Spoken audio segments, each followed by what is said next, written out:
So Caitlin Wells, she, her, and the CEO of the Project of the Quad Cities. I guide the strategic visioning of the organization, kind of making sure we're on the right track for where the organization wants to go, both today, in the next year, and kind of future forward. So I do this work because it's my heart song. And I think when people in the community ask me like how I got into this work, that's always what I reference. I also joke that having been working in HIV now for almost 20 years, I often will joke that I have a boomerang relationship with HIV, where sometimes when I feel like I need a break, I quickly realize that actually this is the work I always belong in, and so I come back home to this work. I was born towards the start of the HIV epidemic. I was born in the early 80s in New York, outside of New York City, and it was a time when we didn't know anything about HIV.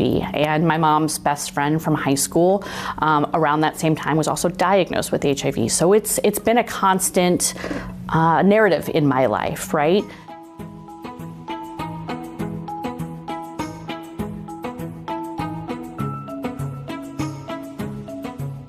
So community support to our clients and to the communities we serve is really critical. It fills in the gaps in the ways that our grants often won't fill in. And so, you know, when I think about my last 4 years here at the organization, I really think about where the time that donors and donations have come through and really allowed us to offer programs that we wouldn't have been able to otherwise offer.